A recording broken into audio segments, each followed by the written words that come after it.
resultado final de cualquier proceso patológico que afecte en forma primaria o en forma secundaria al sistema cardiovascular. ¿Qué quiere decir esto? Que bueno, cualquiera de estas situaciones que no permita que se cumpla con esta función o funciones cardiovasculares primarias,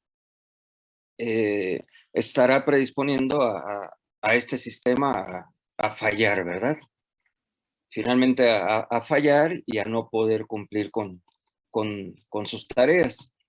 En ese sentido, decíamos ayer que, bueno, el devenir de la insuficiencia cardíaca es una enorme serie, ¿verdad?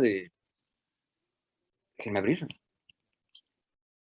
Es una enorme serie de procesos que se van sumando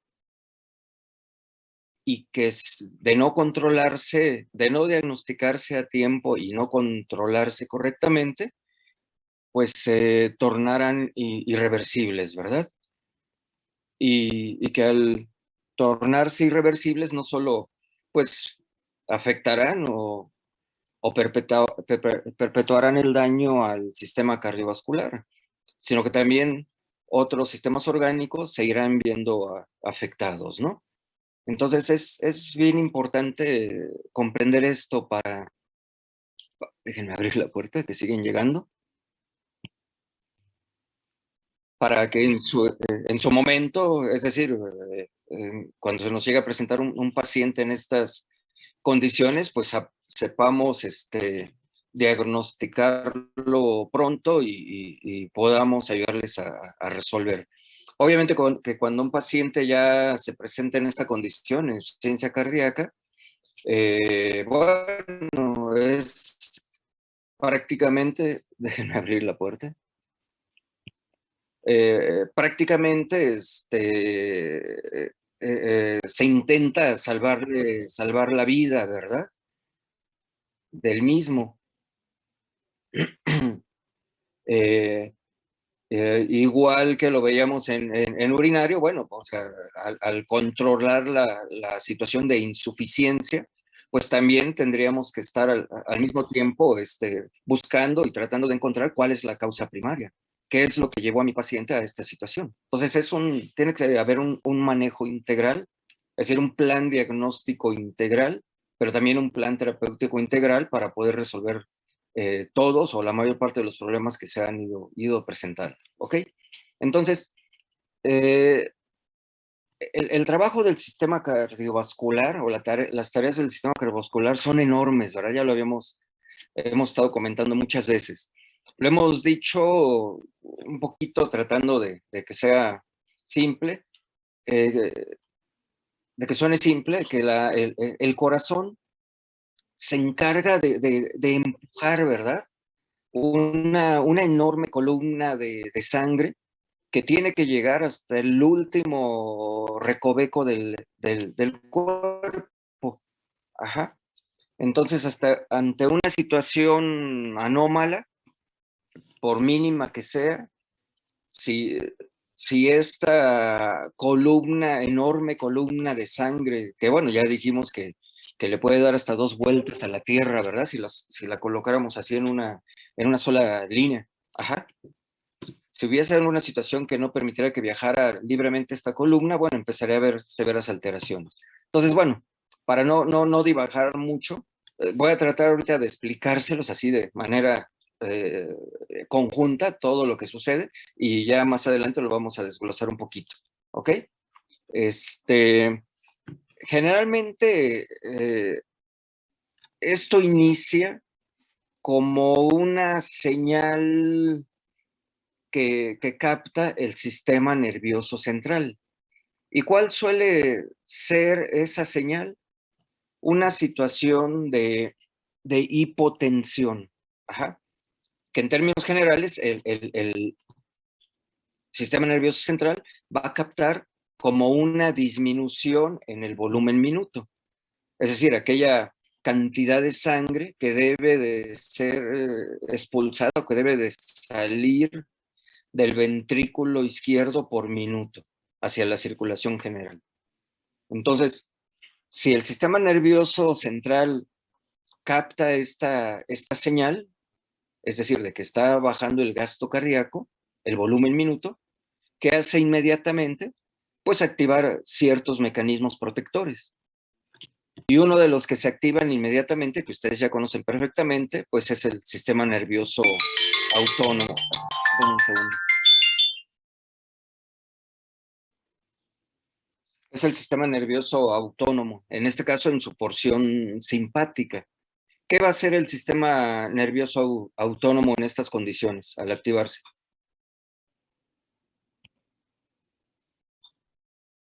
¿Coquis?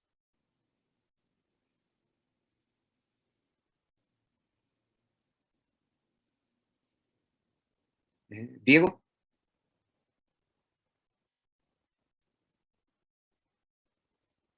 ¿Eunice? ¿Sí me están escuchando? Sí, Doc. Ah, ok. Eunice. Itzel. Josué. Liliana.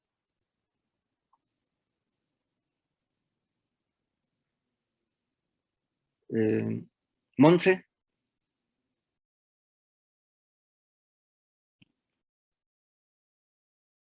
Ah, caray, caray, caray. Bueno, entonces me voy a ir de corrido porque ya se les olvidaron algunas cosas. Ok, entonces el sistema nervioso recibe ese estímulo provoca que el sistema nervioso central mande un mensaje al sistema nervioso autónomo. El sistema nervioso autónomo en su porción simpática a su vez manda otro mensaje a las glándulas suprarrenales y las glándulas suprarrenales se encargan de incrementar la síntesis de catecolaminas, adrenalina, noradrenalina. ¿Y qué van a hacer estas catecolaminas? Pues van a ir directamente al corazón y a los vasos sanguíneos. Ajá. En el corazón, ¿qué van a provocar? Un efecto cronotrópico e inotrópico positivo. Ajá. ¿Y qué van a provocar en los vasos sanguíneos? Una vasoconstricción periférica y una vasodilatación central. ¿Qué va a suceder con esto? Pues se va a incrementar, ¿verdad? La presión y hasta cierto punto, figurativamente diría yo, la volemia, ¿verdad? ¿De qué manera se producen estos incrementos? Pues gracias a ese efecto inotrópico y cronotrópico positivo que se produce en el corazón por efecto de las catecolaminas. Es decir, el corazón va a empezar a latir más rápido y con mayor fuerza, ¿ok? Se van activando, si es que es necesario, otros mecanismos. Ajá. El otro mensaje, pues, es enviado del sistema nervioso central también a la neurohipófisis. Déjenme abrir la puerta. ¿Y qué va a hacer la neurohipófisis? Liberar vasopresina. Ajá. ¿Qué va a hacer la vasopresina? Va a actuar a nivel renal y a nivel renal se va a retener agua. Ajá. Entonces, con esto, de algún modo, se recupera se va recuperando la homeostasis, es decir, la normovolemia y la normotensión. Esos estímulos negativos que captó el sistema nervioso central y que provocaron toda esta serie de respuestas.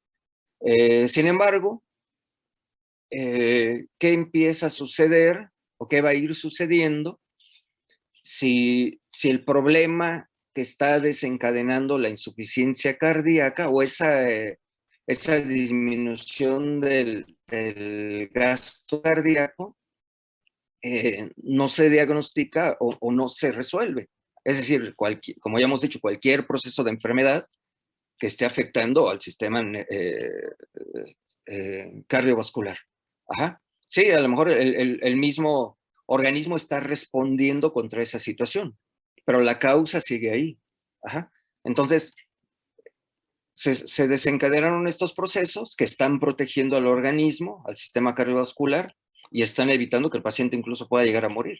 Ajá.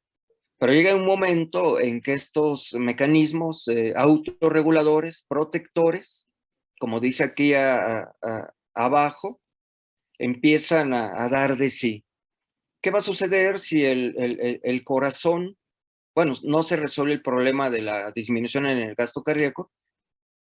¿Y qué sucede si el corazón, para tratar de contrarrestar eso, sigue trabajando fuerte y rápido? Pues ya lo hemos dicho varias veces, ¿no? Igual que cualquier músculo, se va a empezar a cansar. Ajá. Y en lugar de latir más rápido y más fuerte, ahora va a latir más lento y con menor fuerza. Y, y al irse desencadenando, que se me olvidó uno de los mecanismos, ahorita se los digo, al haberse desencadenando otros procesos también, como es la activación de la vasopresina, que ha provocado que se retenga agua, pues ya al corazón le va a ser más difícil poder empujar esa columna de agua o esa columna de sangre que se ha incrementado. El otro mecanismo que se me olvidó mencionar y que, bueno, ya lo conocen perfectamente, es el del sistema renina-angiotensina-aldosterona. Como resultado también al principio de la disminución del volumen minuto, ajá, enseguida los riñones van a responder, como ya lo vimos en insuficiencia renal. ¿Cómo van a responder? Bueno, se va a incrementar la producción de renina. Ya esto ya se lo saben ustedes de memoria. Ajá. Al incrementarse la producción de renina, déjenme abrir la puerta. Esta renina va a provocar que se incremente el angiotensinógeno. Este angiotensinógeno se va a convertir por efecto de la ECA, aquí ya es importante que recuerden esto, la enzima convertidora de angiotensina, por efecto de la ECA se va a convertir en angiotensina 2, que la angiotensina 2 también es un potente vasoconstrictor, pero también ayuda a retener sodio, cloro, bueno, electrolitos, pero también agua. Ajá. Y si es necesario, la angiotensina 2 se convierte o se transforma en angiotensina 3 y esta angiotensina 3 va también a ir a las glándulas suprarrenales, ajá, y en las glándulas suprarrenales va a provocar la mayor síntesis de aldosterona. Y la aldosterona también, su efecto principal, déjenme abrir la puerta, y su efecto principal es la retención de sodio, cloro, eh, por lo tanto agua también, al retenerse sodio y cloro, pero también se va a eliminar mucho potasio. Ajá. Entonces con esto se ha ido incrementando la volemia y por lo tanto también la presión. Ajá. Ah, como son muchos los mecanismos protectores o autorreguladores o como dice aquí, respuestas compensadoras que se han activado, ya lo decíamos, el corazón que está latiendo más rápido y más fuerte, ajá, para empujar, bueno, para tratar en un principio de recuperar la presión a nivel sistémico. Pero cuando se activan todos estos mecanismos y se incrementa la cantidad de agua, la cantidad de electrolitos y por lo tanto de agua, ahora el corazón está teniendo que empujar una columna de agua, una columna de sangre mayor. Ajá. Además de que se ha provocado vasoconstricción y todo eso que acabamos de comentar. Entonces, ya lo dijimos, llega un momento en que el corazón se empieza a cansar, se va cansando, y en lugar de latir más rápido y más fuerte, va a latir más despacio y más lento. Ajá. Y toda esa agua que en exceso se ha retenido para tratar de mantener la normovolemia y la normotensión, ahora sobra. Ajá. Y se empieza a estancar.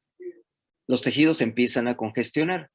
Y es en este momento en donde la insuficiencia cardíaca, que en un principio era de bajo volumen, ahora se transforma o se convierte en una situación de insuficiencia cardíaca congestiva.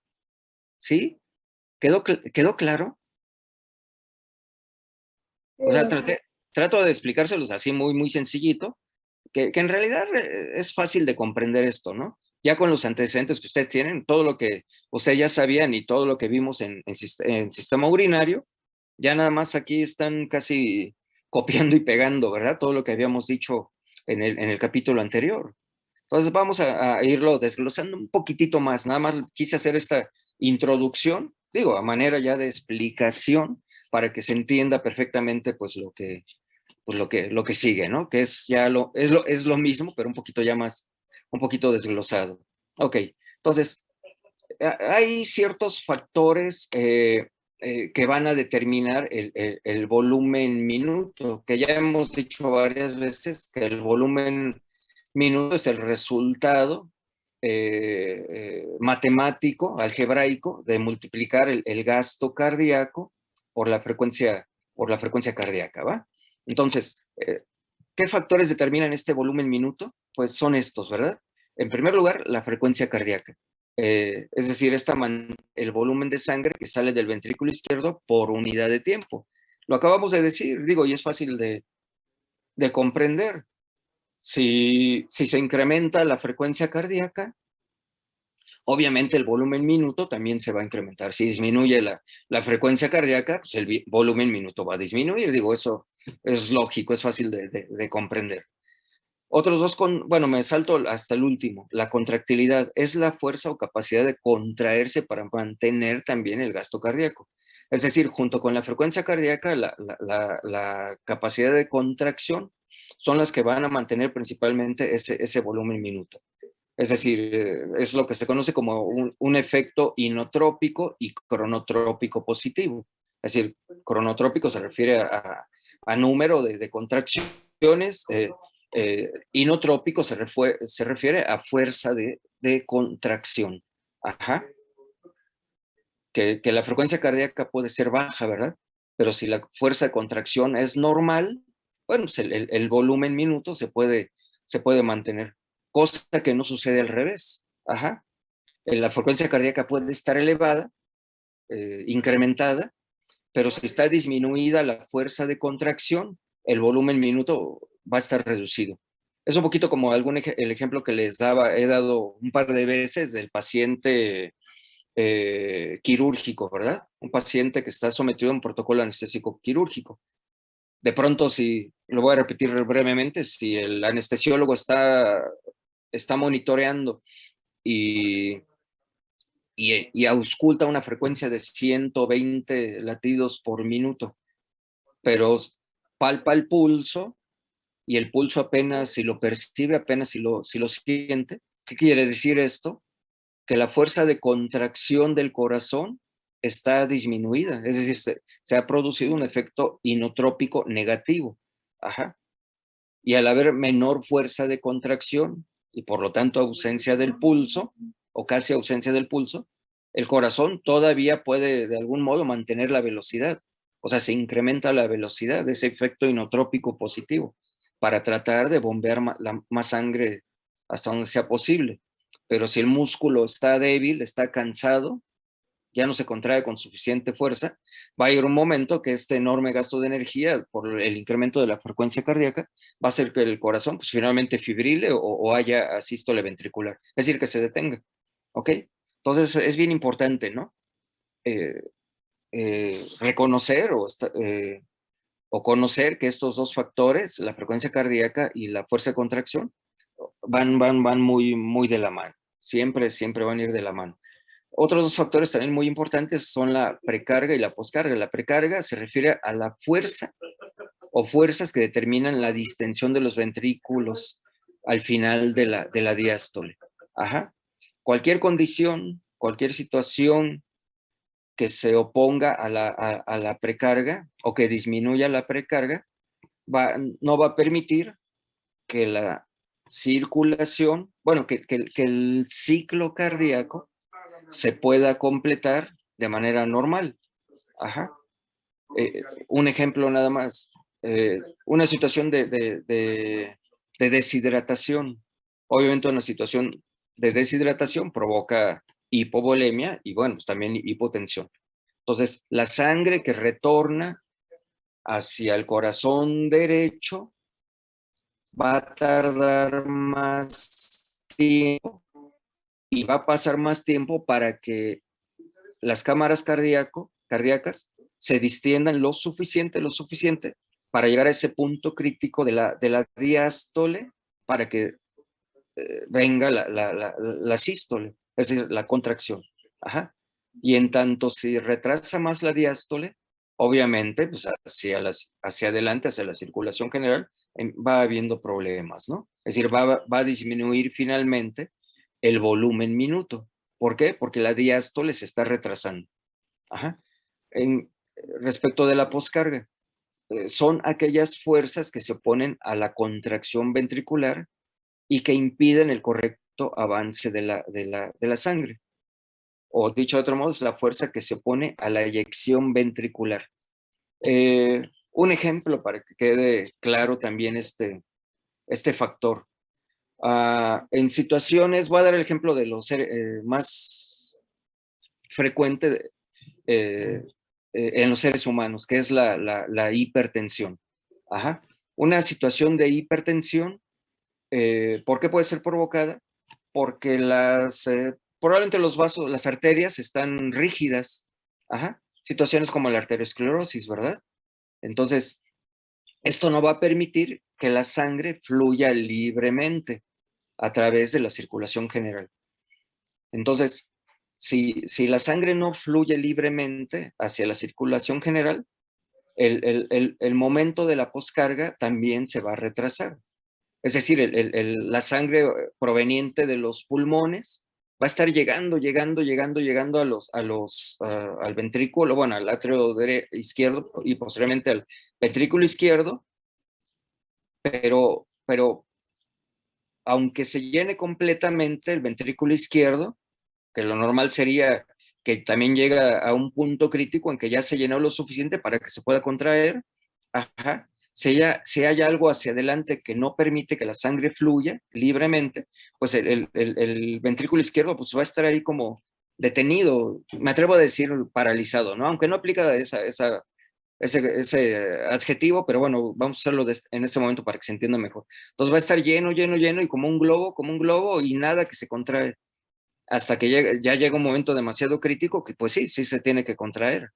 Pero mientras hacia atrás, es decir, hacia los pulmones, empieza a haber congestión. Algo parecido sucedería si, por ejemplo, en situaciones que afectan a las válvulas, ¿verdad? Por ejemplo, lo mismo, ¿no? La válvula aórtica. Si hay estenosis aórtica, es decir, que la válvula no está cerrada, parcialmente cerrada, apretada, pues, ajá, esto no permite el libre vaciamiento del ventrículo izquierdo. Es decir, esta fuerza provocada por la estenosis aórtica está oponiéndose a la poscarga, es decir, no permite que avance la sangre. Entonces empieza a haber congestión, ¿sí? ¿Se quedó claro? Sí, doctor.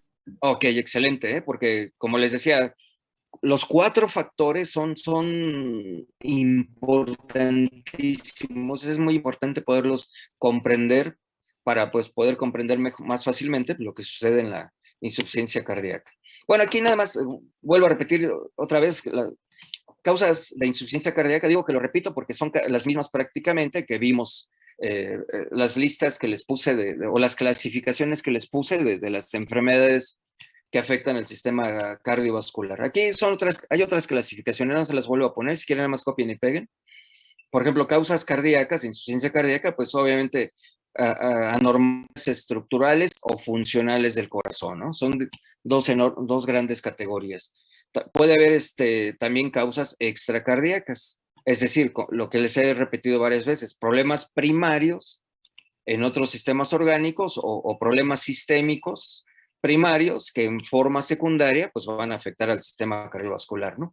Y entre estos puede haber problemas endocrinos, ¿no? Como el típico ejemplo es el hipertiroidismo, ¿no? En los gatos o el hipotiroidismo en los perros, ¿verdad? que ambas situaciones pues, afectan en forma secundaria al sistema cardiovascular. Obviamente, situaciones de hipotensión severa o estados de choque o diversos desequilibrios electrolíticos o hidroelectrolíticos, pues también van a afectar y tarde o temprano van a provocar insuficiencia cardíaca, ¿no? Causas intracardíacas, bueno, ya también pueden ser, como lo mencionábamos ayer, pueden ser de origen congénito o de origen adquirido. Bueno, las congénitas, bueno, ya otra vez las mismas que hemos mencionado, PDA, estenosis aórtica, pulmonar, defectos del septo, o puede ser arterial o ventricular, la tétrada de Fallot, displasias valvulares y muchas otras alteraciones de origen congénito, ¿verdad? Que también acaban siendo estructurales. Uh-huh. Alteraciones degenerativas que pueden ser valvulares o del miocardio. Valvulares, pues por ejemplo la enfermedad valvular degenerativa, la endocarditis bacteriana. Las del miocardio, que ya las hemos mencionado también varias veces, la cardiomiopatía dilatada, que afecta más a los perros, que no es, aunque no es exclusiva de los perros, también puede llegar a presentarse en los gatos. Y lo mismo la cardiomiopatía hipertrófica, que es muy, muy, muy frecuente en los gatos, aunque puede llegar a haber casos también en los perros, ¿no? Entonces, ven, son lo mismo que veíamos ayer, aunque un poquito más en algunas de las clasificaciones, algunos están más detalladas. Otra clasificación, bueno, alteraciones que afectan en la conducción del impulso, alteraciones eléctricas, dicho de otro modo. Es decir, las arritmias cardíacas, que pueden ser primarias o secundarias. Mencionábamos algunas que aumentan la frecuencia cardíaca y otras que las disminuyen, ¿no? Aquí les vuelvo a mencionar las que podemos incluso auscultar, que estas se van a detectar con mayor facilidad y rapidez, pues a través de un trazo electrocardiográfico, ¿no? Nada más las vuelvo a poner a manera de ejemplo. Ok, vamos a, otra vez, bueno, ya lo habíamos ahorita resumido a manera de introducción. Vamos aquí nada más a ver algunos detallitos más, ¿no? De lo que ya dije previamente. Ok, ¿qué sucede entonces en la insuficiencia cardíaca? Bueno, en un primer momento, ¿qué pasa en el corazón? Bueno, pues ya lo dijimos, que este no puede bombear suficiente sangre hacia la aorta o hacia la arteria pulmonar, ajá, para mantener la presión arterial. Lo que hemos dicho que se conoce como insuficiencia cardíaca de bajo volumen, ajá. Entonces, si se presenta esto, bueno, pues clínicamente, ¿qué vamos a ver? Pues signos clínicos de volumen minuto reducido. Ustedes ya mencionamos varios o por lo menos los signos clínicos que se presentan con mayor frecuencia en situaciones como estas. Ya más adelante los vamos a volver a repetir. Aquí como dato extra, aquí les pongo cómo está distribuido el volumen sanguíneo en todo el organismo. En determinado momento, el 80% del volumen sanguíneo va a ocupar la circulación mayor. Al mismo tiempo, el 15% está presente a nivel de la circulación menor y en ese mismo momento el 5% eh, ocupa el corazón, las cámaras del corazón. ¿Ok? Entonces, esta es la manera en que se distribuye el volumen sanguíneo. Eso pues es bien importante también tenerlo como dato, pues para poder también entender mejor qué sucede en una situación de insuficiencia cardíaca por bajo volumen o en una insuficiencia cardíaca congestiva. Uh-huh. Si la distribución de la sangre o de este volumen no es normal, ¿qué va a suceder entonces? Que también la presión se va a ver afectada, es decir, el mantenimiento de la normotensión sanguínea se va a alterar. Ajá. Igual que veíamos que es importante recordar estos datos de cómo está distribuido el volumen sanguíneo en determinado momento, también es importante tener el dato de a qué presiones circula este volumen. Ajá. A nivel de la circulación mayor, la presión sanguínea es de 100 milímetros de mercurio. Ajá. Y a nivel de la circulación menor, la presión es de 15 milímetros de mercurio. ¿Se acuerdan que mencionamos este dato en urinario?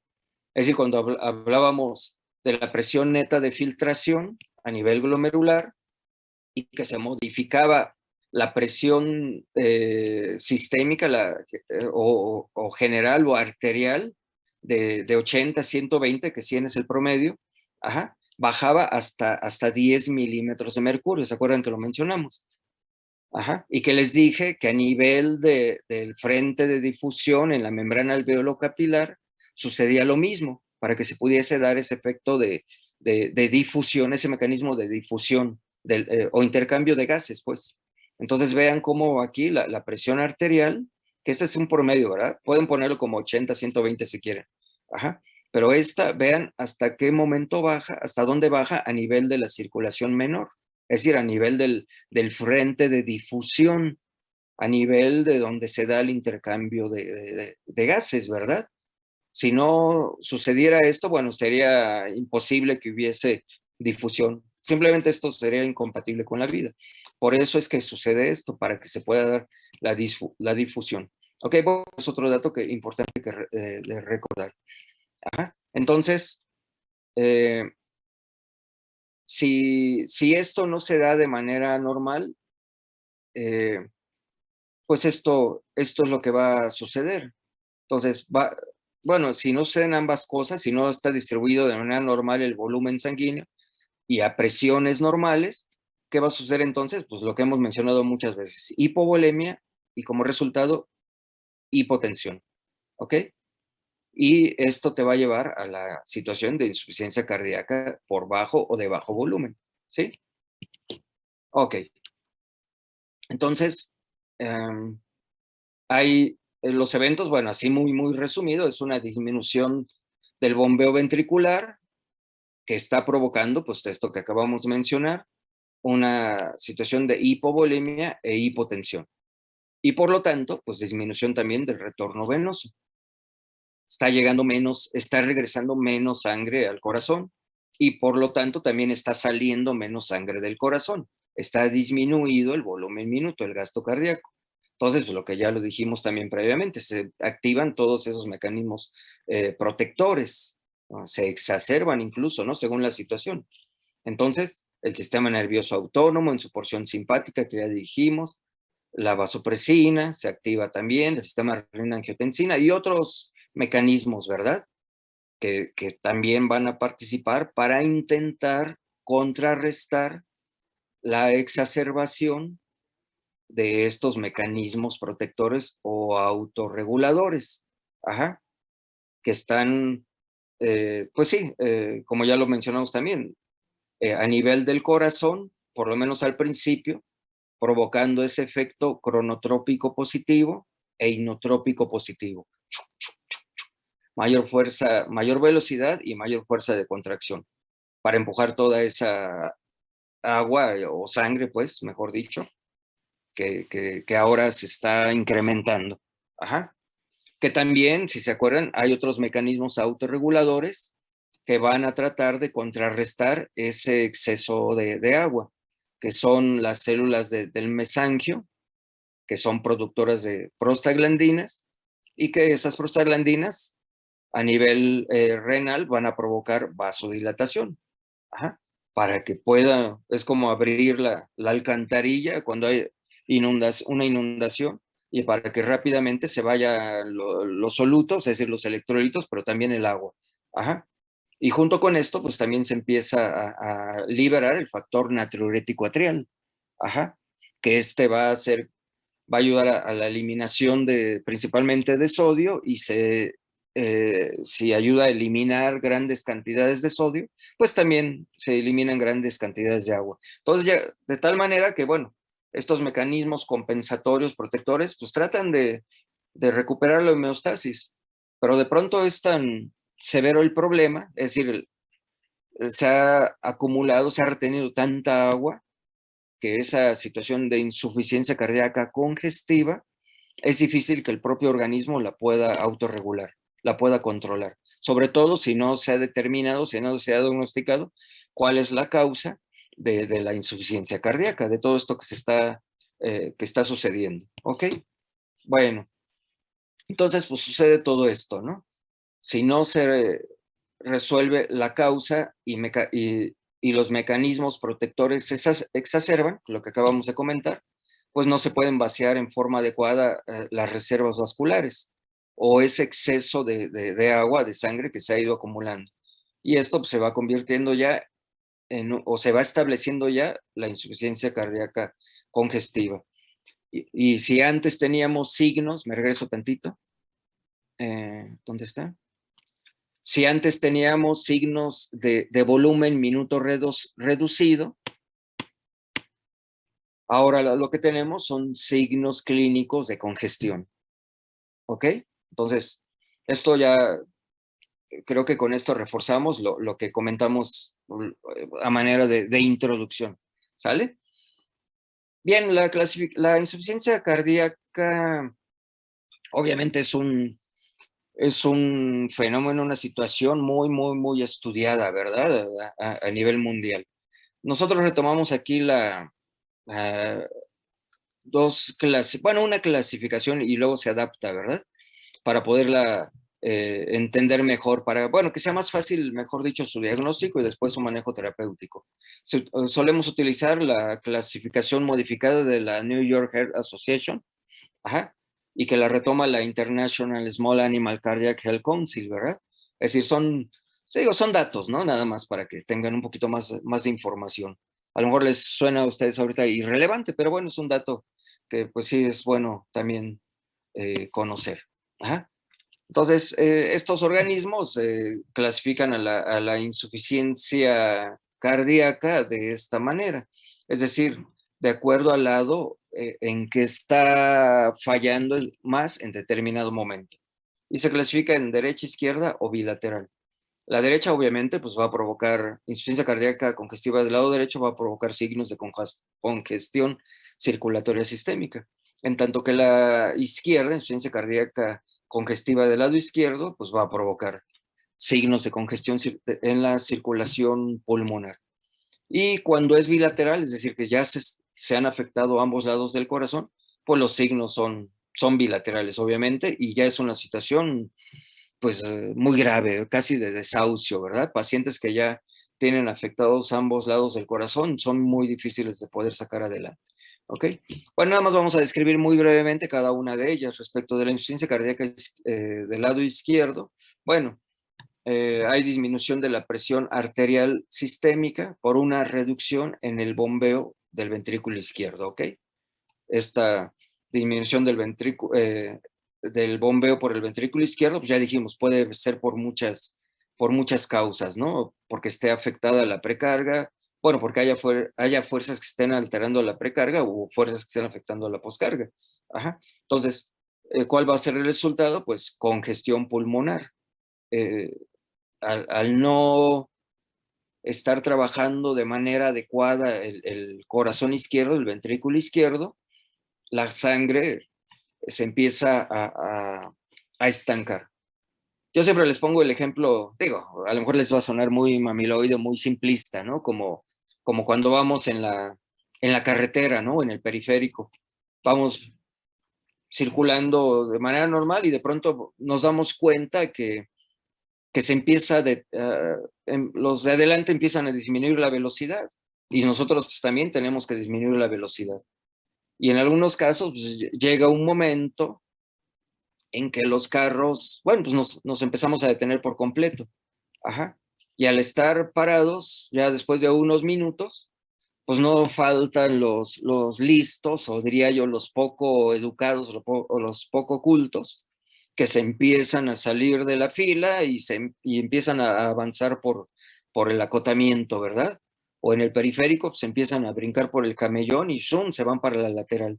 Entonces, lo mismo a manera de analogía, pues es lo que sucede aquí, ¿verdad? Si de pronto allá adelante hay un atorón porque los carros chocaron o porque alguno se descompuso, pues sucede esto que acabamos de comentar. Lo mismo sucede aquí, ¿no? Si en el corazón, en el ventrículo izquierdo está sucediendo algo, hay algo que no permite que avance libremente la sangre hacia la circulación general, la sangre hacia atrás, es decir, hacia los pulmones, se empieza a detener, empieza a circular más despacio, de tal manera que empieza a haber congestión. Ajá. Y si empieza a haber congestión, sanguínea a nivel pulmonar, pues empiezan a salirse esos listos hacia el acotamiento de la carretera, es decir, empieza a haber transudación intersticial, empieza a salir líquido hacia el intersticio pulmonar, lo que se conoce pues como edema, ¿verdad? Edema pulmonar.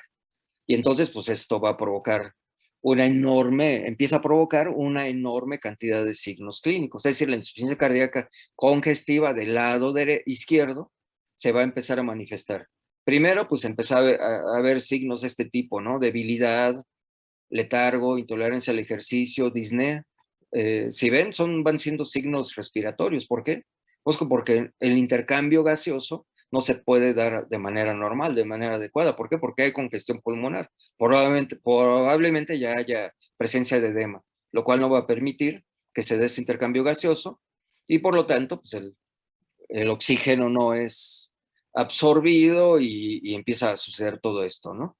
Tos, pulso débil, pobre, bueno, dependiendo del tipo de paciente, puede haber pobre crecimiento de cachorros cuando el problema que originó esta insuficiencia cardíaca congestiva es de origen congénito. El típico ejemplo del PDA, del que hemos estado hablando ya un par de veces. Se- si esto no se diagnostica y no se va tratando adecuadamente, pues va incrementándose o empeorando los signos, ¿verdad? Luego va a haber signos tardíos, es decir, la demanda de oxígeno, no es que haya mayor consumo de oxígeno, es decir, la demanda de oxígeno cada vez es mayor. ¿Por qué? Porque no está absorbiéndose, no está difundiendo de manera normal el oxígeno hacia adentro y no está difundiendo de manera normal el CO2 hacia afuera. Ajá. Entonces, el pulso débil, irregular, por la acidosis respiratoria que se va produciendo, taquipnea, tos, ortopnea, arritmias, en fin, mayor pérdida de peso.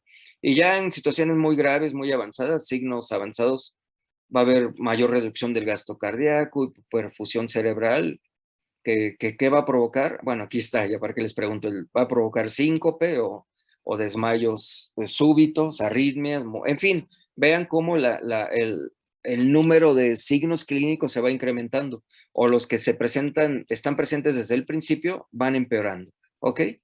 Entonces, todo esto tiene que ver con el devenir del proceso de enfermedad y con el devenir de la insuficiencia cardíaca si no se diagnostica a tiempo y se trata correctamente.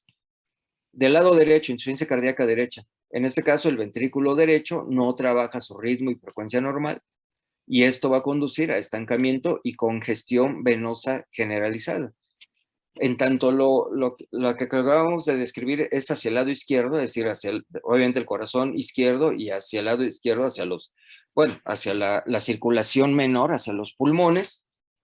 La insuficiencia cardíaca derecha va a afectar el retorno venoso, es decir, la sangre que regresa de todo el organismo, sangre no oxigenada que regresa de todo el organismo, hacia el corazón derecho y luego al izquierdo y luego a los pulmones y otra vez a la circulación general, pues no puede avanzar de manera normal hasta el corazón. Otra vez es el mismo ejemplo, ¿no? Del tráfico. Si allá adelante hay algún problema, algún choque, algún atorón, ajá, pues hacia atrás, otra vez, el tráfico se va deteniendo, ¿verdad? Y al irse deteniendo el tráfico, pues lo mismo que sucede del lado izquierdo, pues también algunos listos empiezan a brincar, ajá. ¿Y qué va a suceder esto? Pues se van yendo por el acotamiento o se brincan el camellón y se van por la lateral. Lo mismo va a suceder aquí. Ajá. Entonces, si hay, no sé, se me ocurre el ejemplo, déjenme ver cuál, el de dirofilariasis. Ajá. Ya saben, la diriofilaria, que ya nos hablaron de esto, afecta al corazón derecho y a las arterias pulmonares. Entonces, si el corazón derecho en determinado momento está lleno de gusanos, está ocupado por dirofilarias adultos, pues, lo mismo que las arterias pulmonares, ¿qué está sucediendo? Entonces, eso no está permitiendo que la sangre que regresa eh, de la circulación general, es decir, la sangre venosa, pues no está avanzando de manera normal. Ajá, hay allá adelante algo que no está permitiendo que la diástole se complete, es decir, la precarga está reducida ajá, para que se dé la sístole, es decir, la despolarización, la contracción. Y la sangre que ha llegado, que de manera normal debe de llegar al ventrículo izquierdo, pues pase libremente hacia los pulmones, bueno, hacia los pulmones y luego hacia el corazón izquierdo. Ajá. Entonces, si el corazón derecho está lleno de gusanos, pues la sangre hacia atrás empieza a detener, no avanza libremente. Ajá. Entonces, ¿qué va a suceder? Pues empieza a haber trasudación. Es decir, los que se salen hacia el acotamiento, ¿no? Entonces, ese líquido que trasuda hacia cavidades, en términos generales se conoce como derrame, se empieza a acumular, ¿verdad? ¿Y en dónde se va a acumular? Pues a nivel subcutáneo, en cavidades como la cavidad abdominal, empieza a haber ascitis, pero también se puede acumular en el tórax, hidrotórax, y también se puede acumular en el pericardio, ajá, va a provocar hidropericardio, pero también va a provocar esplenohepatomegalia, es decir, porque también el hígado y el vaso se van a congestionar. Y al estar muy congestionados, pues ya saben, van a crecer, y va a llegar un momento en que va a empezar a haber trasudación, es decir, formación de edema que va a provocar que todavía estos órganos crezcan mucho más. Y digo, son signos clínicos que cuando vemos un paciente que llega a la consulta panzoncito y que más o menos empezamos a sospechar que presenta insuficiencia cardíaca congestiva del lado derecho, lo que estamos viendo ahí en su pancita, que está grande, no solo es líquido, no solo es ascitis, sino que también podemos estar seguros de que hay un hígado y un vaso que también están muy grandotes, porque están congestionados, ¿verdad? Hay hepato esplenomegalia. Entonces, vean, esto es lo que sucede del lado derecho. Y clínicamente, pues lo mismo, muy parecido a lo que vemos del lado izquierdo, ¿no? Inicialmente, pues hay muchos signos como estos, intolerancia al ejercicio, disnea, fatiga, anorexia. Después, pues ya citis, ya hemos hablado, pulso yugular.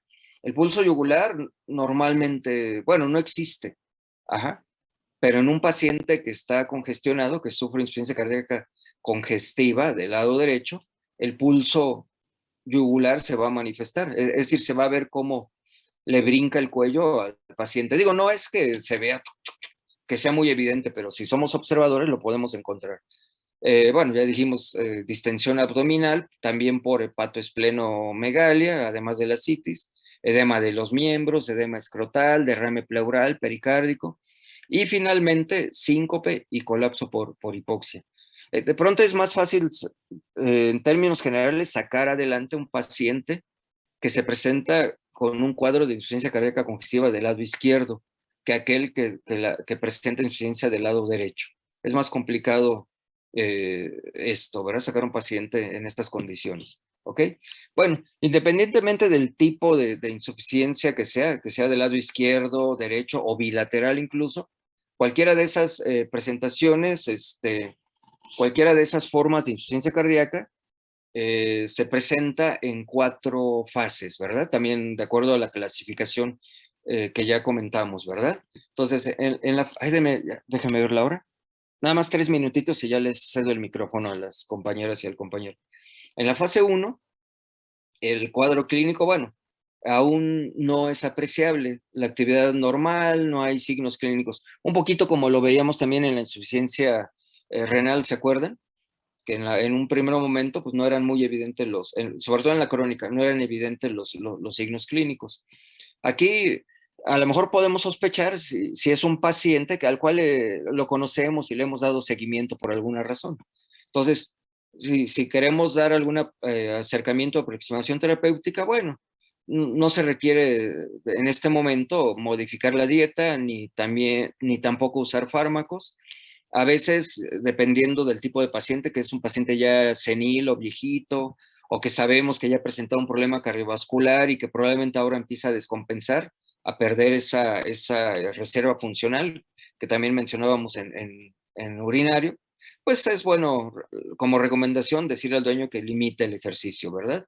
Que si todos los días salía al jardín o al parque a caminar, a andar brincoteando, pues ahora que sea más cauteloso, de acuerdo a esto, ¿no?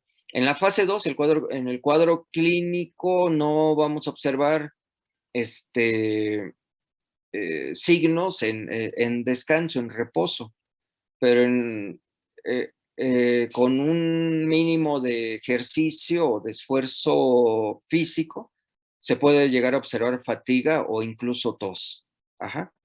En estos casos, en esta fase, pues también tenemos que también limitar el ejercicio, probablemente a caminatas cortas. Todavía no es necesario restringir el sodio en la dieta, que bueno, este es uno de las recomendaciones más importantes en este tipo de pacientes. Eh, en algunos casos, según la causa o de lo que estamos sospechando que ha provocado la insuficiencia cardíaca, pudiésemos usar broncodilatadores. Y en otros pacientes, sobre todo aquellos que son aprensivos, muy nerviosos, muy ansiosos, se pudiese recomendar el uso de tranquilizantes. Esto se me olvida siempre corregirlo. Sedantes no, tranquilizantes. Acuérdense que hay una enorme diferencia entre un sedante y un tranquilizante. Ajá. Los sedantes, digo, para que se entienda de manera fácil, son más, pueden provocar más efectos colaterales que los tranquilizantes, ¿ok? Entonces, aquí no pongan sedantes, pongan tranquilizantes. En la fase 3, el paciente también está sintomático en reposo. Ajá. Pero con poco ejercicio, estos signos se van a exacerbar con mucha facilidad. Ajá. En algunos otros pacientes, bueno, otra vez, dependiendo de cuál sea la causa de la insuficiencia cardíaca, pues sí, también pueden llegar a presentar signos en reposo, ¿no? Entonces, ya en esta fase, sí es importante restringir el consumo de sodio, de sal, pues, igual que sucede en el ser humano, tenemos que restringir el consumo de sal. Obviamente, evitar el ejercicio. Si es posible o si ustedes lo consideran estrictamente necesario, el paciente se tendrá que hospitalizar ya en esta fase. Ajá. Aquí abajo, ya les incluyo los diferentes grupos de fármacos que se pueden llegar a utilizar. No, no quiere decir que todos estos se vayan a utilizar en esta fase. Ajá. Aquí yo nada más se los incluyo para que sepan bueno, dependiendo de cuál sea la situación, de cuál sea la causa de la insuficiencia, pues vamos a elegir fármacos que pertenezcan a alguno de estos grupos, ¿va? Y por último, en la fase 4, obviamente, pues es la más grave, la más complicada. Es una situación de insuficiencia cardíaca congestiva muy grave. Ya obviamente el paciente lo vamos a ver jadeante, en ortopnea, en fin, todos los signos clínicos que ya hemos mencionado, ¿verdad? Y todos van a estar muy exacerbados o se van a exagerar con poca actividad física. Aquí, bueno, pues lo mismo que en la fase 4, bueno, el ejercicio está prohibido. De hecho, este es un paciente que ya rigurosamente tiene que ser hospitalizado. No sé, el consumo de sal debe ser nulo, no debe haber nada de sal en la dieta. Y lo mismo, ¿no? Vamos considerando los fármacos de acuerdo a la condición en que se presente el paciente o de acuerdo a cómo vaya evolucionando. ¿Ok?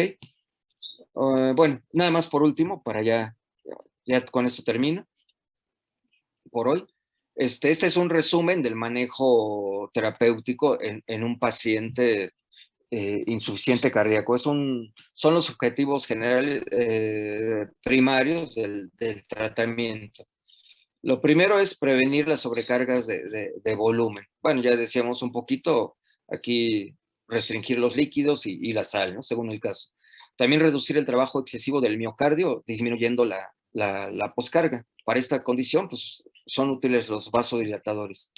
Eh, aument- Aumentaremos el gasto cardíaco en el momento en que ya sea estrictamente necesario. Ajá. Esto es pues para favorecer el llenado ventricular y para también contrarrestar o, dicho de otro modo, mandar a descansar esos mecanismos protectores que se habían activado y que habían estado exacerbados. Para esto, bueno, usamos grupos de fármacos como los inótropos positivos, agentes betagonistas, vasodilatadores y glucósidos cardíacos. Tenemos que reducir la formación de edema o contrarrestarlo, asistir, bueno, ayudar al paciente con oxigenoterapia, mejorar la calidad de vida y bueno, con todo esto, reducir las posibilidades de muerte, ¿no? Entonces, eso es un resumen muy general de los objetivos primarios del manejo terapéutico de un paciente en insuficiencia cardíaca por bajo volumen versus insuficiencia cardíaca congestiva. Obviamente, pues, tenemos, igual que lo veíamos en insuficiencia renal, pues sí, primero diagnosticar cuál es la causa de la insuficiencia cardíaca y tratarla, ¿verdad? Pero al mismo tiempo ir manejando la situación de insuficiencia. Mañana ya nada más, es muy poco lo que falta de este capítulo, ya nada más describir algunos de las características de los grupos de fármacos que se utilizan y mañana mismo, bueno, el jueves, mejor dicho, ya empezaríamos con el sistema respiratorio. Por ahora, bueno, le voy a ceder el micrófono para empezar a María Fernanda Magdalena para que nos haga favor de compartir la presentación de su trabajo. Bueno, voy a empezar a compartir. Adelante, adelante.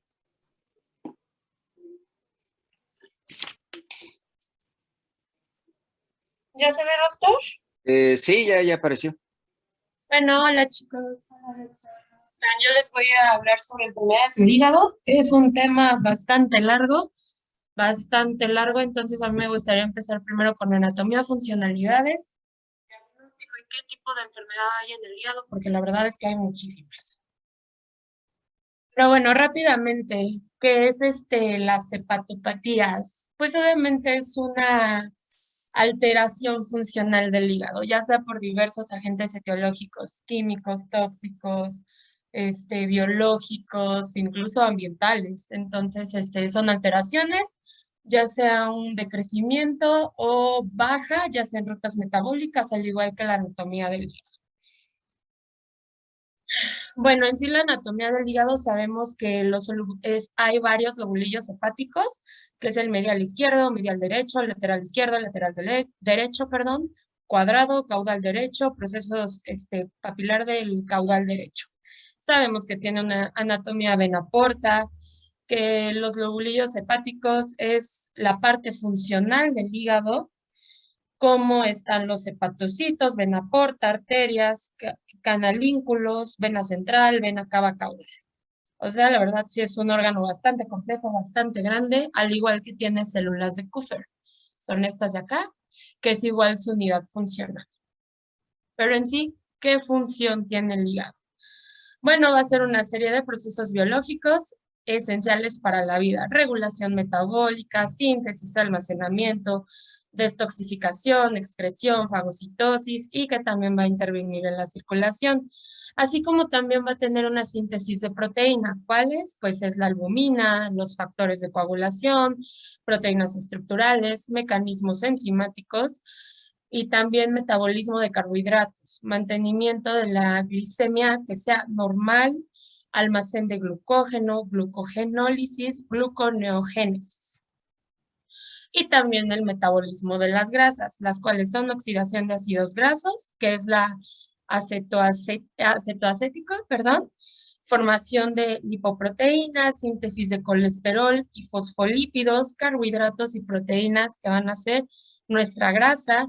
También la detoxificación, que es el sistema microsomal enzimático, biotransformación de sustancias endógenas y exógenas, así como también va a eliminar por la vía bilis, intestino, en heces, que también recordemos que la bilis le da coloración a tanto la orina como las heces fecales. Pero en sí la bilis, ya que estamos hablando de ella, es agua. 97% de ella es agua. Hay sales biliares, fosfolípidos, ácidos biliares, pigmentos. O sea, la verdad es que es muchísima función, información lo que está haciendo la bilis para hacer algo bastante pequeño en el organismo del animal. Así como también la activación de la lipasa pancreática, absorción de vitaminas liposolubles y alcalinización del intestino. Pero bueno, no me voy a meter tanto para no extenderme y que mis compañeras alcancen a exponer. También hay un metabolismo de vitaminas, así como son las hidrosolubles, que son las Bs, las Cs, que hay varias funciones de coenzimas y las liposolubles, la A, la D, la E, la K, ahí las podemos encontrar. Ya había mencionado antes que está presente factor de coagulación. Es el fibrinógeno, protrombia, me parece, el factor 5, el factor 7, el factor 9 y el factor 10. Bueno, me regreso tantito. También hay un metabolismo del amonio, hay un metabolismo y almacén de hierro, metabolismo de hormonas esteroidales. ¿Cuáles son estas? Son estrógenos, progesterona, andrógenos, aldosterona, glucocorticoides. Pero bueno, ahora sí vamos a lo que nos importa después de ya dar un resumen del resumen de qué hace el hígado. Es muy importante. ¿Cuáles van a ser las manifestaciones clínicas de nuestros pacientes con problemas hepáticos? La verdad es un síndrome, no se sabe muy bien. Con solo ver al paciente puedes decir que tiene una falla renal crónica, una falla, hepática crónica aguda. La verdad es que en sí nada más lo vamos a poder detectar normalmente en biopsias. Pero bueno, es la anorexia, depresión, la letargia es como cansado, soñoliento, poliuria y polidipsia, nuestro paciente va a orinar, va a beber mucha agua, heces alcohólicas, que son las heces blancas, las heces sin color, dolor abdominal, hepatomegalia, ascitis, ictericia y fiebre. Esos son los principales. Bueno, para su diagnóstica, obviamente yo tengo que hacer pruebas de laboratorio. Primero, la determinación enzimática hepática, cómo está de glucosa, cómo va a estar de colesterol, mis proteínas totales, la cual es la albumina, los pigmentos libre y pruebas de coagulación. En imagen, nos vamos a apoyar con estudio radiográfico, ultrasonido, la verdad. Sinceramente, por experiencia, nada más puedo yo ver la inflamación. En sí, a mí lo que me va a ayudar son los estudios citológicos, así como también la biopsia. Las enzimas hepáticas que a mí me van a importar, que me va a decir qué está pasando con mi órgano, es la ALT, ACTE, FAS, DHS, DHL, ARGG, GGTA. Así como también vamos a considerar la evaluación de enzimática, especificidad relativa, gradientes de concentración y factores de liberación, así como también la glucosa, colesterol y albumina, que la va a producir el hígado. Cuando nos va a hablar de insuficiencia hepática, estos tres valores van a estar muy disminuidos. ¿Qué es lo importante aquí? Corroboración, un hemograma, también nivel de proteína. Ahí les puse el ciclo de bilirrubina rápidamente. Aquí en diagnóstico también yo me voy a enfocar más que nada también en lo que vaya a aparecer en la orina, el ácido úrico, el amonio, pruebas de coagulación, biopsia hepática, que ya les había comentado que es lo más, digamos, fácil dentro de lo que cabe para el diagnóstico, pero no tanto porque no queremos ser tan invasivos con el paciente. También hay que considerar los costos. Ácido úrico transformado en alantonina y necrosis hepática nos va a indicar que es elevación en sangre. El amonio, los factores son ingesta de proteínas, desdoblamiento de la urea, el hepatocito lo transforma en dióxido de carbono más agua. Y las pruebas de coagulación es el conteo de plaquetas, tiempo de coagulación, eso es sumamente importante si vamos a hacer una invasión, hay que considerarlo también, tiempo de proteombina, tiempo de tromboplastina y niveles de fibrinógeno. Bueno, y lo de la biopsia se me había pasado. Es un estudio más confiable, como ya lo había mencionado, y las técnicas son guiadas por ultrasonido o laparoscopia. Pero ¿cuáles son las principales enfermedades hepáticas? La verdad es que son bastantes. La mayoría presentan los signos, digamos, más comunes de los que acabamos de ver, entonces no podemos saber con exactitud de qué se está tratando. Nos guía un poco la anamnesis, pero no es suficiente. Entonces, hay una hepatitis aguda, hepatitis metabólica, cirrosis, fibrosis, hepatitis crónica del terrier y las neoplasias. La hepatitis aguda puede ser causada por bacterias, virus, parásitos, micótica, por tóxicos orgánicos e inorgánicos, deficiencia de nutrientes, perdón, y también por fármacos. Fármacos son más afectados los gatos, la verdad, y también les vas a dañar bastante el riñón en gatos. Hay que tener cuidado porque muchas veces en tratamiento nosotros queremos cambiarle el alimento, que en sí no hay un medicamento como tal que tome toda su vida, pero si les cambiamos rápidamente el alimento y ellos van a tener muchas afecciones, o sea, le podemos crear hasta hígado graso por no hacer un manejo adecuado de la dieta en estos pacientes. Pero bueno, la hepatitis aguda bacteriana es por Leptospira, Clostridium welchi y E. coli. La hepatitis viral, adenovirus, hepatitis infecciosa canina, herpes virus, coronavirus y peritonitis infecciosa felina. La hepatitis aguda micótica, histoplasmosis, coccidiomicosis, plastomicosis. La hepatitis aguda parasitaria es la famosísima toxoplasma, que también nos da bastante problemas, y especialmente en gatos. Y en Tombay histótica, me parece. Y la hepatitis aguda parasitaria también son los tremátodos. Y en gatos especialmente va a ser Epistochis felius. Y en perros, Histritosoma. Y bueno, la hepatitis aguda por tóxicos orgánicos e inorgánicos son los metales pesados, hidrocarburos, perdón, cloroformo, ácido tánico. Y la hepatitis aguda por deficiencia nutricional es por colina y metionina. La hepatitis aguda por fármacos son metoxiflurano, alatano, isoflurano, soberflurano, desflurano. Y la hepatitis aguda por fármacos anticonvulsivos, también ese es un problema. Si los están tomando en mayor plazo, pues nos va a ocasionar una hepatitis donde muchas veces nuestro paciente no puede tener el nivel de vida, entonces hay que aplicarle eutanasia. También los antibióticos, hay que tener cuidado a quién lo estoy administrando. En gatos, además de causar una hepatitis, es muy probable que tenga una falla renal. Normalmente de eso mueren los gatitos. Por falla renal, por la nutrición, por los fármacos, de cómo lo estoy tratando al gato, son más sensibles. La hepatitis crónica es el proceso de evolución de 6 meses como mínimo. Obviamente empieza con pequeñas manifestaciones. De entrada es que me está bajando mucho de peso, que también lo podemos confundir con problemas de tiroides, pero generalmente es porque mi paciente anda muy deprimido, con letargia.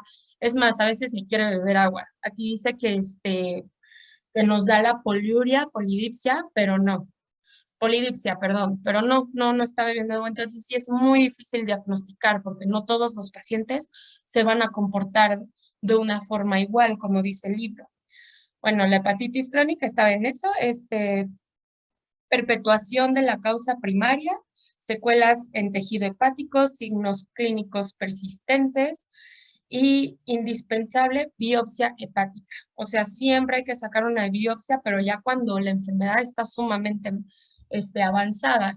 Generalmente lo podemos ver en nuestras pruebas sanguíneas, en la bioquímica, pero ya cuando está muy avanzado, pues ya ni esperarnos a hacer una prueba, unos estudios sanguíneos. Pero bueno, aquí está la hepatitis crónica del terrier, que es el acumulo progresivo de cobre en el hígado.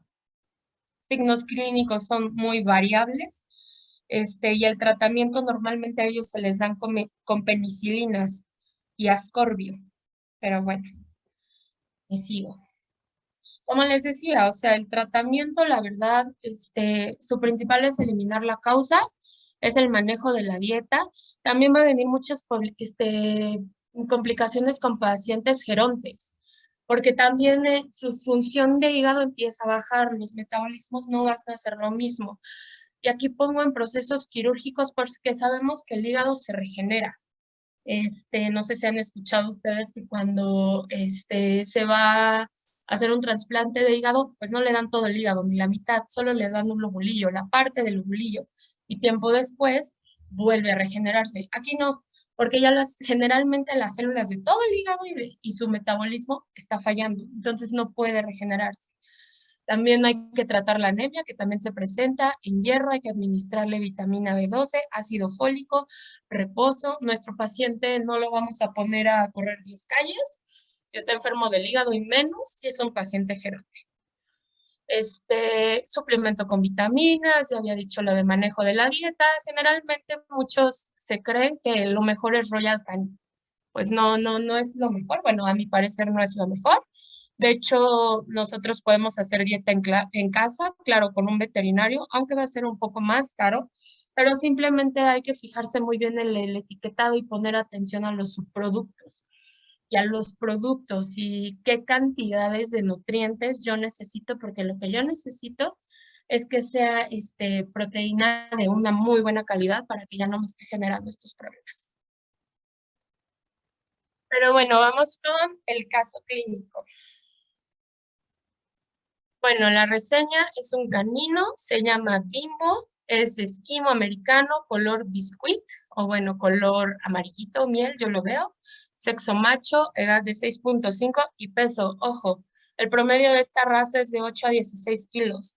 Este me llegó con 7.4. No es algo donde nos vayamos a espantar, donde nos vaya a sorprender esta baja de peso, pero empieza con el decrecimiento del crecimiento de peso. La anamnesis. Bueno, Bimbo inició con vómito amarillo, polidipsia, excremento color claro e ictericia. La historia clínica es que la dueña de Bimbo vive en casa, la cual la casa tiene 2 pisos con jardín. Bimbo sale solo 5 veces a la semana a pasear, come alimento comercial, cual de purina de adulto. Tiene todas las vacunas, está desparasitado y desde hace un mes está deprimido y renuente al ejercicio. ¿Qué nos está mostrando en examen clínico? Tiene una frecuencia cardíaca de 140, frecuencia respiratoria está en 59, está alta. La mucosa está amarilla, oral conjuntiva prepurcial y piel ictérica. Una temperatura de 39.9, está un poquito arriba. El tiempo de llenado capilar, ojo, aquí es de 4 segundos, o sea, es muy lento, ya nos está indicando alarma, que obviamente se va a deber a a la ictericia, obviamente. Condición corporal 3 de 5, o sea, yo hace rato dije que estaba baja de peso, pero no es una medición constante, porque tampoco nos está midiendo la grasa que está en las vísceras. Entonces, no es una fuente confiable. Sí para, digamos, pacientes gorditos, obesos, pero ya aquí para pacientes que me están bajando de peso no es tan confiable. Está responsivo, presencia de líquido en cavidad abdominal, o sea, tiene ascitis. Mi lista de problemas: mucosa amarilla, citis, fiebre, vómito, taquipnea, polidipsia, deshidratación, anorexia. Lista maestra: crónica, puede ser aguda, colangitis, fibrosis, neoplasia, que me está relacionando con mi lista maestra estas patologías. El diagnóstico diferencial: al principio se sospechaba que tenía hepatitis aguda, fibrosis hepática. Lo que se le hizo a este paciente es que sí estaba bastante grave, se internó y se inició la terapia de líquidos con solución salina al 0.9% y se le administró penicilina. Las pruebas diagnósticas. Primero hicieron un hemograma, que yo no estoy de acuerdo. Yo lo que haría principalmente, sería sí un estudio sanguíneo en menos de 24 horas con los laboratorios de emergencia, y ya de acuerdo con los resultados rápidamente hacer una biopsia. Aquí lo hicieron bien, pero a mí me ha tocado lamentablemente que pasó con mi perro, que se tardaron bastante y el problema creció porque los médicos no estaban capacitados, porque no estaban informados, vaya, porque no estaban bien preparados. Pero bueno, aquí en el hemograma salió que el hematocrito estaba en 0.52, 0.35, con contenido plaquetario normal. La química sanguínea, el ALT, el SAP, urea, creatinina, glucosa en rangos normales, o sea, al parecer, pues todo bien. Albumina y bilirrubina sérica, y coproparásitos negativo. Entonces inmediatamente vamos destacando el agente biológico, de la causa de esta enfermedad hepática en nuestro paciente. Se hizo un ultrasonido, ahí se vio un aumento, y disminución de tamaño de hígado, bueno, un aumento, ecogenicidad hepática y disminución del tamaño de hígado. Él nos está indicando pues que es una necrosis. O sea, porque recuerden que en necrosis pues va haciéndose más chiquito el órgano. Entonces, bueno, se hizo una laparotomía exploratoria y toma de biopsia hepática. Entonces, lo que tenía nuestro paciente era hepatitis crónica activa moderada difusa. Obviamente a Bimbo se le administró prednisona y se hizo cambio en el alimento. Recuerden que esta enfermedad no se cura, además de que Bimbo pues no era un paciente geronte, pero ya tenía sus años. Entonces, la causa pues puede ser también hereditaria. También hay enfermedades hereditarias y por predisposición de raza. Obviamente Bimbo no era por predisposición de raza, pero no sabíamos quién de su familia tenía este problema hepático, porque no fue ni por un agente biológico. Don Bimbo estaba en casa, estaba tranquilo hasta que le empezó a fallar el hígado. Y pues listo, no sé si hay alguna pregunta, duda, ya acabé, profesor. Muy bien, María Fernanda. Pues sí, nos gustaría discutir algunas cosas, pero como faltan dos de tus compañeros, las vamos a dejar pendientes. Bueno, vamos a pedirle a Denise Márquez que nos haga favor de compartir su presentación.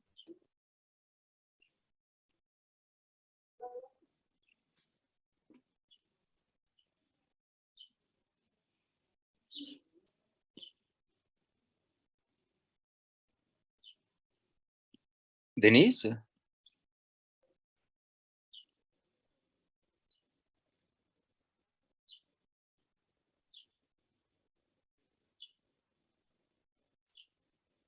¿No está por allí? No. Bueno, entonces, Diego Martínez.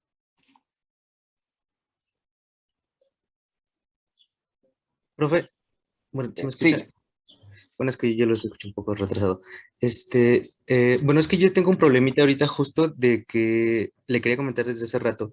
Es que desde la madrugada yo no tengo, bueno, no he tenido luz, entonces mi presentación la hice en PowerPoint, se me quedó en mi computadora, entonces ahorita estoy conectado en el celular y la estoy recreando, pensé que me iba a dar tiempo si exponía a mi compañera, la estoy haciendo de nuevo, vaya, es que no ajá. tengo cómo proyectar algo. Y si no, estaba pensando y le quería comentar que si me daba chance, yo quedé con un amigo de ahorita ir a cargar mi computadora y pensaba ver si podía grabar la exposición y yo mandarles el link a mis compañeros para que no perdamos un día. Eso era lo que yo pensaba, si usted quisiera y me da este permiso. Híjole, pues la opción sería que, pues mañana empezaras tú. Ok, sí, pero Sí, es que yo decía eso mismo para que no nos atrasáramos, que yo grababa la presentación ahorita en un tiempo libre, grabar la ajá. exposición, subirla a YouTube y ya nada más pasarle el link a mis compañeros para que la puedan ver ellos si tienen tiempo, o mañana Sí, proyectarlo igual. sí, no, no, bueno, de lo que se trata es que todos aquí participemos. Digo, no ha habido, lo ideal sería que cada caso clínico bueno, sobre todo el caso clínico, no tanto el tema teórico, sino el caso clínico los discutiéramos, ¿no? Que no va a dar tiempo prácticamente de discutir ninguno porque el grupo es grande, ¿no? Y en esta dinámica, pues sí cuesta un poquito de trabajo. Pero yo preferiría que mejor, aunque no discutamos nada de tu trabajo, pero por lo menos que aquí entre todos, pues estemos presentes, ¿no? Que es la intención del ejercicio didáctico pedagógico, ¿no? Mañana te dejo que tú empieces, antes de que empiecen, le toca bueno, el jueves, a Cassandra, a Luisa y a Karen, ¿verdad? Les toca no, nada más no, me salté a Laura. Ay, ya me estoy haciendo bolas ahora con no, sí, Laura, Cassandra y Luisa les toca el jueves. Y a ti te daría pues un espacio para que para que vayas, pues, para que expongas antes de que yo también pueda continuar con mi exposición. ¿Sale? Bueno, entonces no está Jessica Denise, sigue sin aparecer, porque entonces ahí sí hay problemas. Bueno, bueno, pues como es poco lo que faltaba por exponer hoy de lo de cardio, déjenme terminar entonces en los unos 15 minutitos que máximo me tardo y y ya para el próximo jueves yo ya empezar directo con sistema respiratorio, ¿sale? Entonces déjenme volver a... ¿Ya se ve ahí mi presentación? Sí. Ah, ok. Ok, entonces nada más es ver rápidamente algunas características de los diferentes grupos de fármacos que se utilizan para el manejo de pacientes, bueno, no solo en insuficiencia cardíaca, sino en general para pacientes que sufren de algún problema cardíaco o cardiovascular. Este grupo pues, ya lo conocen, el grupo de los diuréticos, lo mencionamos un poco en urinario, y aquí nada más vamos a orientar sus indicaciones hacia el sistema cardiovascular. Todo respecto al sistema cardiovascular, los diuréticos se usan en casos de sobrecarga de volumen por acúmulo de líquido, obviamente, ¿no? O sea, los diuréticos ayudan a eliminar agua. Bueno, algunos son no solo agua, sino también electrolitos. Ajá. Esto es para disminuir, la flecha se movió, para disminuir el gasto cardíaco o la hipertensión pulmonar en casos de insuficiencia cardíaca. Y con su uso, pues vamos a mejorar o vamos a facilitar la ventilación y la oxigenación del paciente. Es decir, sobre todo si es del lado del lado izquierdo el problema, insuficiencia cardíaca congestiva del lado izquierdo, si ayudamos a disminuir la congestión, pues el paciente podrá realizar el intercambio gaseoso de manera más fácil, ¿no? Se va a facilitar el intercambio gaseoso. Los diuréticos, bueno, un dato así muy general es que eliminan en 24 o 48 horas el edema pulmonar de origen cardiogénico, es decir, suelen ser muy eficientes, ¿no? Hay tres tipos de diuréticos que podemos llegar a utilizar, los de ASA, las tiazidas y los ahorradores de potasio. De los de ASA, el que ya conocen más ustedes es la furosemida. Bueno, así en términos muy generales, inhibe la reabsorción de sodio y potasio a nivel del asa de Henle. Esto complementenlo con lo que ya habíamos mencionado de la furosemida cuando lo comentamos en el urinario. Aquí la dosis para cardio es de 2 a 4 miligramos por kilo cada 12 horas. Acuérdense que el uso de la furosemida en pacientes con insuficiencia renal aguda era diferente el protocolo, ¿no? Incluso la dosis se podía manejar desde 2, 4, 6 o hasta 12 miligramos por kilo incluso, ¿no? Aquí no, aquí el rango es de 2 a 4 miligramos por kilo. De las tiazidas, las que más se pueden utilizar son la clorotiazida y la hidroclorotiazida. Estos no son muy potentes, son menos potentes que los de ASA, pero bueno, también evitan la reabsorción de sodio a nivel del túbulo contorneado distal. Y aquí están sus dosis y su frecuencia de administración. Y por último, pues los ahorradores de potasio, ¿verdad? Acuérdense que se pierden grandes cantidades de potasio, así como se retiene sodio y cloro para poder retener agua cuando la situación es de bajo volumen, la insuficiencia cardíaca es por bajo volumen. Al mismo tiempo, cuando se activa el sistema renina-angiotensina-aldosterona, se está eliminando grandes cantidades de potasio. Ajá. Entonces, en pacientes en estas condiciones se puede decidir por esta opción, un ahorrador de potasio. Es decir, son útiles en pacientes hipocalémicos, para pacientes que no responden a la espironolactona, que es otro. Ajá, perdón, para pacientes que no responden a los dos grupos anteriores, y la espironolactona es uno de los ahorradores de potasio que más se utilizan. Estas son sus dosis y su frecuencia de administración. El siguiente grupo son los vasodilatadores. De estos, su uso es rutinario en todos los casos de insuficiencia cardíaca congestiva, cuando ya sabemos que es congestiva. Ajá. Si es de bajo volumen, si los utilizamos, podemos complicarle más el cuadro clínico a nuestro paciente. Estos van a ayudar a disminuir la sobrecarga de volumen y la presión que obviamente están sufriendo las cámaras cardíacas y los grandes vasos, ¿verdad? Por ese acúmulo excesivo de líquido, de agua, que se está reteniendo como consecuencia de la activación de los mecanismos autorreguladores o protectores. De los vasodilatadores existen 3 categorías: los arteriales, los venosos y los mixtos. Ajá. De los arteriales tenemos la hidralacina, entre los venosos los nitratos, y el que más se utiliza es la nitroglicerina. Y de los mixtos, hay muchos, pero aquí yo les menciono los que históricamente se han utilizado desde hace muchos años y se siguen utilizando con muy buenos resultados. De los arteriales, como la hidralacina, sus indicaciones son estas, ¿verdad? En casos de insuficiencia cardíaca congestiva, por aumento de la poscarga, por incrementos severos en la poscarga. Ajá. Provocamos vasodilatación arterial y esto facilita el vaciado de las cámaras, sobre todo del ventrículo izquierdo o del ventrículo derecho. ¿Ok? En casos de hipertensión sistémica asociada a insuficiencia renal crónica, y también va a ayudar en casos de congestión pulmonar refractaria obviamente a otros vasodilatadores.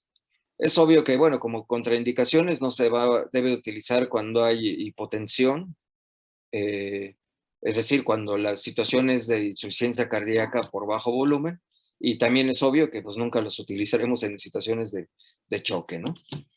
De los venosos, entre los vasodilatadores venosos tenemos a la nitroglicerina. Estos, suelo comentarlos desde hace como 4 o 6 semisemestres. Comentarles que se están probando en forma, bueno, no experimental, ya en forma clínica, en casos clínicos del hospital de la facultad.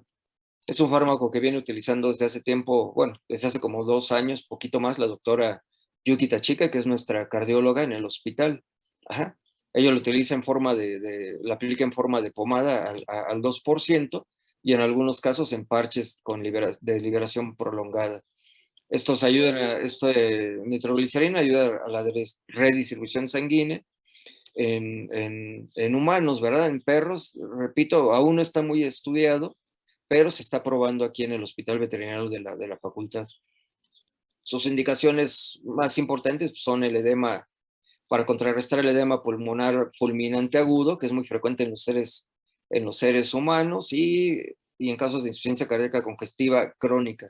Aquellos pacientes que ya llevan tiempo con este cuadro clínico o porque no han respondido adecuadamente, ¿verdad? A los protocolos terapéuticos que se han establecido. De los vasodilatadores mixtos, estos son los que más se utilizan. Ajá. Y se van a utilizar en cualquier tipo, o por cualquier causa de insuficiencia cardíaca congestiva. Su mecanismo de acción es inhibir, va a ser el resultado de la inhibición de la ECA. De hecho, se les llama IECA, inhibidores de la enzima convertidora de angiotensina. ¿Sí se acuerdan que es la enzima convertidora de angiotensina, verdad? Es decir, aquella que participa en la conversión de angiotensinógeno, de angiotensina 1 a angiotensina 2, perdón. Ajá.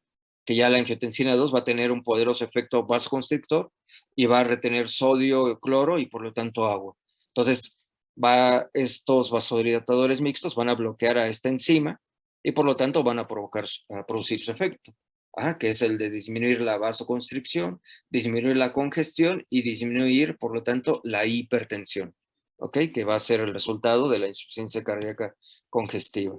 Obviamente, si no se usan correctamente, pues, sus efectos secundarios puede ser la hipotensión severa. Aquí nada más les menciono, como ya les había dicho, los 2 que más utilizamos, que son todavía el captopril y el enalapril. El captopril, la única desventaja que tiene, que empieza a presentar cierta resistencia. Es decir, después de algún tiempo, el efecto vasodilatador va disminuyendo. Ajá. Entonces, generalmente como protocolo se suele empezar con el captopril y cuando no se obtienen los efectos deseables, entre 4 o 8 semanas, cuando mucho, se tiene que cambiar por otro como el enalapril. Ajá, y este sí va a tener resultados más constantes, ¿verdad? Y por largos periodos.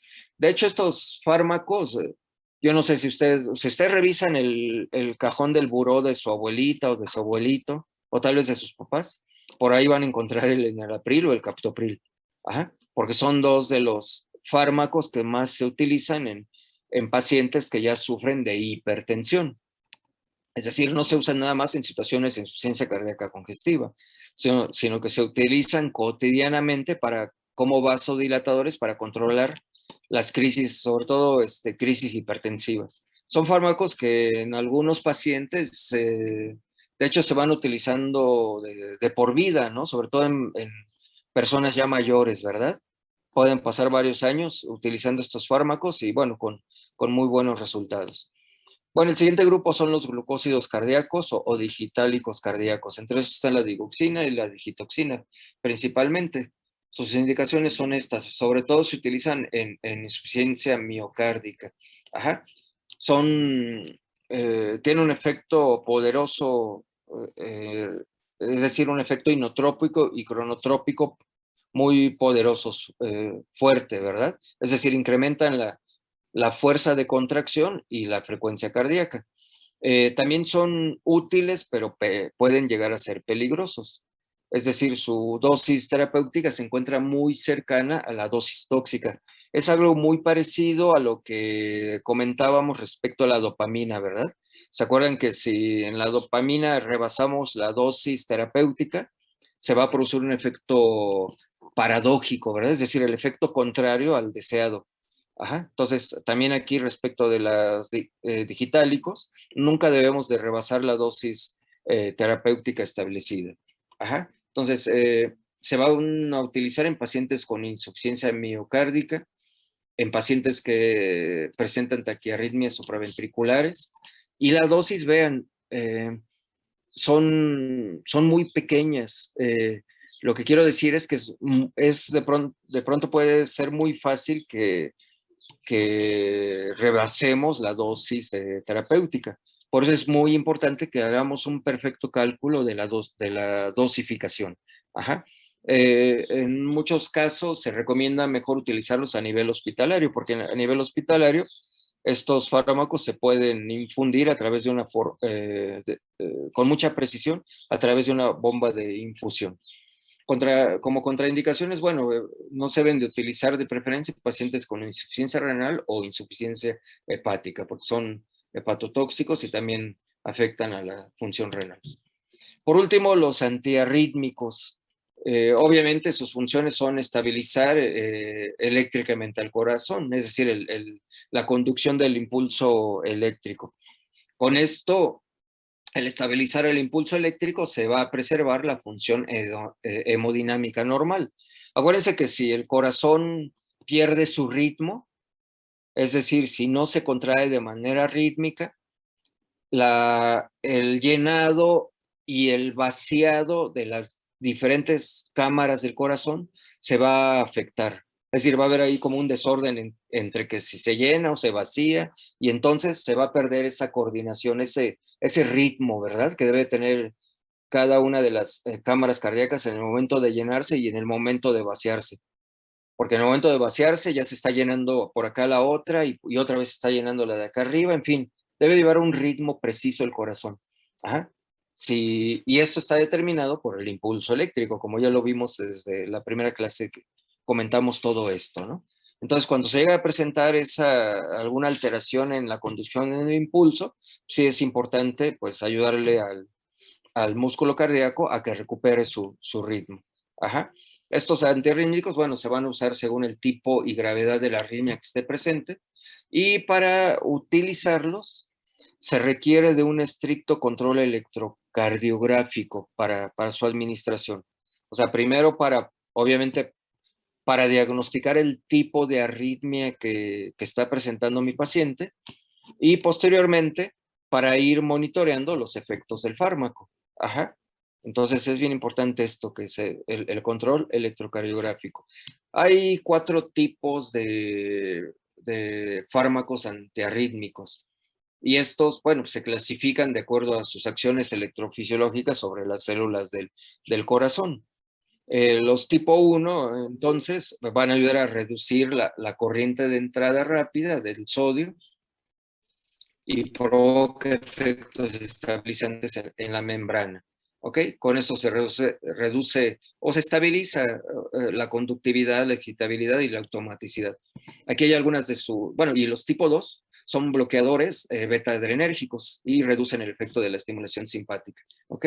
Entonces, de los tipo 1, aquí hay algunas de sus indicaciones, es decir, se utilizan para tratar contracciones ventriculares prematuras, taquicardia ventricular, fibrilación atrial aguda, etc.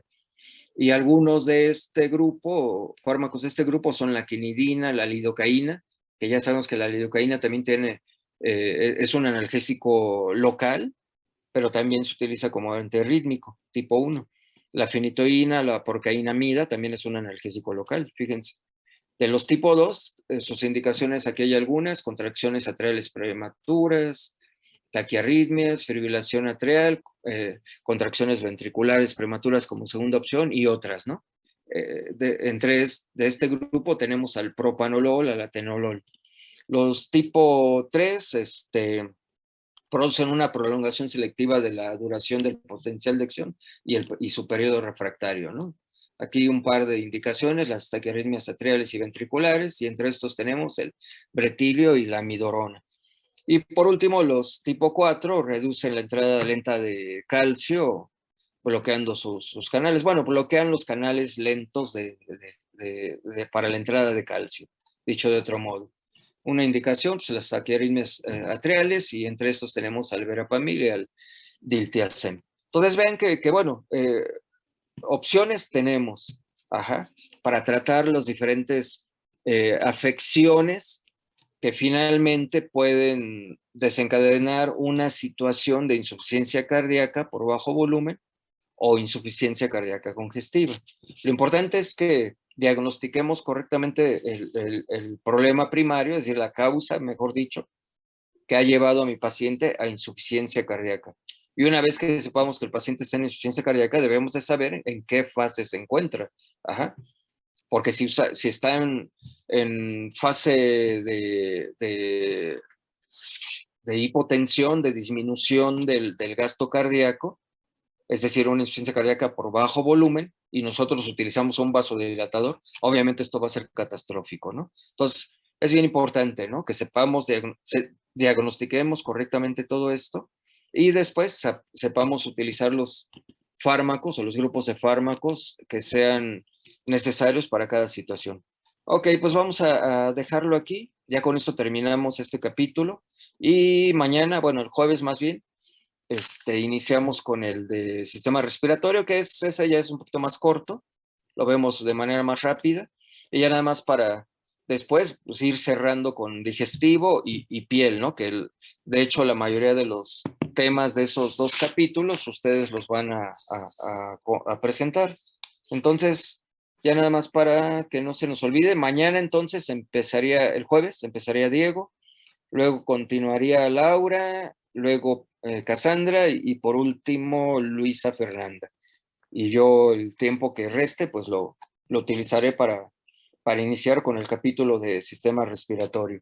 Bueno, síganse cuidando y que pasen buena tarde. Nos vemos el jueves. Muchas gracias, doctor. Gracias, doctora. Hasta luego. Doctor. Que les vaya muy bien.